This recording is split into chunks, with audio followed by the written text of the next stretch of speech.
ವೀಕ್ಷಕರೇ, JBM ನ್ಯೂಸ್ಗೆ ಸ್ವಾಗತ. ನಾನು ಅನ್ನಪೂರ್ಣ. ಡ್ರಗ್ಸ್ ಮುಕ್ತ ಕರ್ನಾಟಕ ಅಭಿಯಾನಕ್ಕೆ ಚಿಕ್ಕಬಳ್ಳಾಪುರ ಜಿಲ್ಲೆಯ ಚಿಂತಾಮಣಿಯಲ್ಲಿ ಈ ಅಭಿಯಾನಕ್ಕೆ ಚಾಲನೆ ನೀಡಿದರು. ಮೈಸೂರಿನಲ್ಲಿ ಆರಂಭಗೊಂಡ ಸ್ತಬ್ಧ ಚಿತ್ರ ಚಿಂತಾಮಣಿಗೆ ಬಂದು ಈ ಅಭಿಯಾನ ಪ್ರಾರಂಭಗೊಂಡ ಬಳಿಕ ವಿದ್ಯಾರ್ಥಿಗಳಲ್ಲಿ ಸ್ತಬ್ಧ ಚಿತ್ರ ತೋರಿಸುವ ಮೂಲಕ ಈ ಅಭಿಯಾನವನ್ನು ಶುರು ಮಾಡಲಾಗಿದೆ. ಚಿಂತಾಮಣಿಯಲ್ಲಿ ಡ್ರಗ್ಸ್ ಮುಕ್ತ ಕರ್ನಾಟಕ ಅಭಿಯಾನ, ವಿದ್ಯಾರ್ಥಿಗಳಲ್ಲಿ ಮಾದಕ ವ್ಯಸನದ ಅಪಾಯಗಳ ಬಗ್ಗೆ ನೈಜ ಅರಿವು. ಯುವಕರು ಡ್ರಗ್ಸ್ ರಹಿತವಾಗಿ ಆರೋಗ್ಯಕರ ಜೀವನ ನಡೆಸಬೇಕು. ಸಮಾಜದ ಜವಾಬ್ದಾರಿ ಮತ್ತು ಕೋರಿಕೆಯ ಸ್ತಬ್ಧ ಚಿತ್ರ ರಥಯಾತ್ರೆ.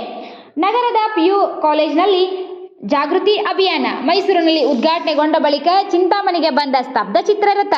ರಾಜ್ಯಾದ್ಯಂತ ಬೃಹತ್ ಜನಜಾಗೃತಿ ಅಭಿಯಾನ. ನಶೆಗೆ ಬಳಸಿದ ಹಣ ಭಯೋತ್ಪಾದಕನಿಗೆ ಕೈ ಸೇರುತ್ತದೆ. ಮತ್ತಿನ ಸ್ನೇಹ, ಮರಣದ ಬಂಧನ. ಮಾದಕ ವಸ್ತು ವ್ಯಸನ ದಂಧೆ, ಕಳ್ಳ ಸಾಗಾಣಿಕೆಯಿಂದ ವಿರುದ್ಧ ಜನಜಾಗೃತಿ ಅಭಿಯಾನ. ಚಿಕ್ಕಬಳ್ಳಾಪುರ ಜಿಲ್ಲೆಯ ಚಿಂತಾಮಣಿ ನಗರ. ಯುವತಿಯರನ್ನ ಟಾರ್ಗೆಟ್ ಮಾಡಿ ನಮಗೆ ಗೊತ್ತಿಲ್ಲದಾಗೆ ಈ ರೀತಿಯ ಡ್ರಗ್ಸ್ ಗಳನ್ನ ಕೊಡ್ತಾರೆ. ಹಳೆ ಇದ್ರಲ್ಲಿ ಕೇಳ್ತಿದ್ವಿ ನಾವು, ಗಾಂಜಾ ಅಂತ ನಾವು ಕೇಳಿದಿರ ನಾವು? ಊರುಗಳಲ್ಲಿ ಇತ್ತು ಗಾಂಜಾ ಬೆಳೆಸ್ತಾರೆ, ಗಾಂಜಾ ಹೊಡಿತಾರೆ, ಆ ಊರ್ ಗಾಂಜಾ ಇದೆ ಅದು ಮೊದಲು ಕೇಳ್ತಿದ್ವಿ. ಇವತ್ತು ಯಾವ ರೀತಿಯಲ್ಲಿ ಆಗ್ತಿದೆ ಅಂತ ಹೇಳಿದ್ರೆ, ಗಾಂಜಾ ಅಂತ ಹೇಳೋದು ತುಂಬಾ ಹಳೇದಾಯ್ತು. ಬಟ್ ಒಂದ್ ಸ್ವಲ್ಪ ಅಪ್ಡೇಟ್ ಕೊಡಬೇಕು ಅಂತ ಹೇಳಿ ಯಾವ ರೀತಿಯಲ್ಲಿ ಕೊಡ್ಲಿಕ್ಕೆ ಪ್ರಾರಂಭ ಮಾಡಿದ್ದಾರೆ ಅಂತ ಹೇಳಿದ್ರೆ, ಇವತ್ತು ಚಾಕ್ಲೇಟ್ ರೂಪದಲ್ಲಿ ಕೊಡ್ಲಿಕ್ಕೆ ಪ್ರಾರಂಭ ಮಾಡಿದ್ದಾರೆ. ಚಾಕ್ಲೇಟ್ ನಲ್ಲಿ ನಮ್ಗೆ ಯಾರು ಕೂಡ ಗೊತ್ತಿರಲಿಕ್ಕಿಲ್ಲ. ಆ ರೀತಿಯಲ್ಲಿ ಯುವಕರಿಗೆ ಯಾವ ರೀತಿಯಲ್ಲಿ ಕೊಡ್ತಾರೆ ಅಂತ ಹೇಳಿದ್ರೆ, ಚಾಕ್ಲೇಟ್ ರೂಪದಲ್ಲಿ ಕೊಡ್ಲಿಕ್ಕೆ ಪ್ರಾರಂಭ ಮಾಡಿದ್ದಾರೆ, ಟಾಬ್ಲೆಟ್ ರೂಪದಲ್ಲಿ ಕೊಡ್ಲಿಕ್ಕೆ ಪ್ರಾರಂಭ ಮಾಡಿದ್ದಾರೆ. ಸಿರಂಜ್ನಲ್ಲಿ ಇಂಜೆಕ್ಷನ್, ಏನು ಸಿರಂಜ್ ಹೇಳ್ತೀವಿ, ಅದನ್ನ ತನಗ್ ತಾನೇ ಆ ವಿಷವನ್ನ ನಮ್ಮ ದೇಹದೊಳಗೆ ಹಾಕೊಂಡು ಏನೋ ಅದರಿಂದ ಸಾಧನೆಯನ್ನ ಮಾಡಿದೆ ಅಂತ ಹೇಳಿ ಅನೇಕ ಯುವಕರು ಕೂಡ ಇದ್ದಾರೆ. ಆ ರೀತಿಯಲ್ಲಿ ಹಂತದಲ್ಲೂ ಕೂಡ ಸುಲಭವಾಗಿ ಸಿಗಬೇಕು ಅನ್ನುವಂತಕ್ಕೋಸ್ಕರ ಈಸಿಯಾಗಿ ಇವತ್ತು ಹೈಸ್ಕೂಲ್ ನಿಂದ ಮೇಲ್ಪಟ್ಟಿರುವಂತ ಮಕ್ಕಳಿಗೆ ಸಿಗ್ತಾ ಇದೆ. ಇವತ್ತು ಕರ್ನಾಟಕದ ಪರಿಸ್ಥಿತಿ ಯಾವ ರೀತಿ ಇದೆ ಅಂತ ಹೇಳಿದ್ರೆ, ಕರ್ನಾಟಕದ ನಂಬರ್ 1 ಡ್ರಗ್ ಫ್ಯಾಕ್ಟರಿ ಎಲ್ಲಿದೆ ಅಂತ ಹೇಳಿದ್ರೆ ನಮ್ಮ ರಾಜಧಾನಿ ಬೆಂಗಳೂರಿನಲ್ಲಿದೆ. ಇವತ್ತು ಟಾರ್ಗೆಟ್ ಮಾಡಿದ್ದಾರೆ. ಇವತ್ತು ಬೆಂಗಳೂರಿನಿಂದ ಇವತ್ತು ಫ್ಯಾಕ್ಟರಿ ಆಗಿ ಬೆಂಗಳೂರಿಂದನೇ ಕೇರಳಕ್ಕೆ ಬರ್ತಿರೋದು ಅಂತ. ಯಾವ ರೀತಿಯಲ್ಲಿ ಹೋಗ್ಬೋದು ರಾಜಧಾನಿ?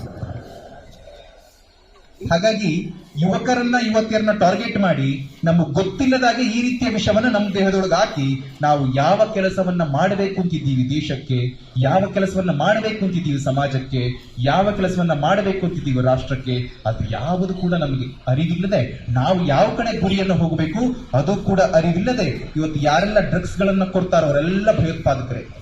ಯಾರೆಲ್ಲ ಡ್ರಗ್ಸ್ ಗಳನ್ನ ಹೆಚ್ಚಾಗಿ ಯುವತಿಯರಿಗೆ ಯುವಕರಿಗೆ ಕೊಟ್ಟು ಈ ದೇಶದ ಬಗ್ಗೆ ಚಿಂತನೆ ಇಲ್ಲದೆ ದೇಶವನ್ನ ಯಾವ ರೀತಿ ಹಾಳು ಮಾಡಬೇಕು ಅಂತ ಯೋಜನೆ ಇಟ್ಕೊಂಡು ಹೆಚ್ಚಾಗಿ ಟಾರ್ಗೆಟ್ ಮಾಡ್ತಾ ಇರೋದು ಯಾರು ಅಂತ ಹೇಳಿದ್ರೆ, ನಮ್ಮಂತ ಯುವಕರನ್ನ ಇವತ್ತು ಟಾರ್ಗೆಟ್ ಮಾಡಿ ದೇಹದೊಳಗೆ ವಿಷವನ್ನ ಕೊಟ್ಟು ದೇಶವನ್ನ ನಾಶ ಮಾಡ್ಲಿಕ್ಕೆ ಹೊರಟಿದ್ದಾರೆ. ಒಂದ್ಸಲ ಯೋಚನೆ ಮಾಡಿ, ಬೇರೆ ಬೇರೆ ರಾಷ್ಟ್ರವನ್ನ ನೋಡಿ, ಮೆಕ್ಸಿಕೋ, ನೈಜೀರಿಯಾ, ಪಾಕಿಸ್ತಾನ್, ಅಫ್ಘಾನಿಸ್ತಾನ್, ಬಾಂಗ್ಲಾ, ಇಲ್ಲಿನ ಯುವಕರು ಯುವತಿಯರ ನಮ್ಮ ಮೇಲೆ ದೇಶ ನಂಬಿರೋದು. ಯಾಕೆಂದ್ರೆ ನಮ್ಮಂತ ಯುವಕರು ಯುವತಿಯರು ಈ ದೇಶಕ್ಕೋಸ್ಕರ ಕೂಡ ದೇಶವನ್ನ ತೆಗೆದುಕೊಂಡು ಹೋಗಬಲ್ಲಂತಹ ತಾಕತ್ತಿರುವ ಯುವ ಸಮುದಾಯ ಎಲ್ಲಿದೆ ಅಂತ ಹೇಳಿದ್ರೆ ಈ ಭಾರತವನ್ನು ಕೊಡಬೇಕು. ಸಮಾಜಕ್ಕೋಸ್ಕರ ಯಾವ ರೀತಿಯ ಬಲಿದಾನವನ್ನು ಕೊಡಬೇಕು, ರಾಷ್ಟ್ರದ ನಿರ್ಮಾಣಕ್ಕಾಗಿ ನನ್ನಿಂದ ಏನು ಪ್ರಯೋಜನ ಅಂತ ಹೇಳಿ ಈಗಿನ ಯುವಕರು ಒಂದಿಷ್ಟು ಒಳ್ಳೆಯ ಗುರಿ ಮತ್ತು ಸಾಧನೆಯತ್ತ ಹೋಗಿದ್ದೇ ಆದ್ರೆ ದೇಶ ಬಲಿಷ್ಠವಾಗಬೇಕು, ಸಮಾಜ ಬಲಿಷ್ಠ ಆಗಬೇಕು, ರಾಷ್ಟ್ರ ಕೂಡ ಬಲಿಷ್ಠ ಆಗಬೇಕು ಅಂತ ಅನ್ಕೊಂಡಿದ್ದ ನಾವು ಇವತ್ತು ಯಾರೋ ಮಾತನ್ನ ಕೇಳಿ ಕಾಲೇಜಿಂದ ಹೊರಗಡೆದನ್ನ ಡ್ರಗ್ಸ್ಗೋಸ್ಕರ ರೋಡ್ ನೋಡಲ್ಲಿ ನಾವು ಅಲ್ಲಿಗೆ ಬಲಿಯಾಗೋದಾ?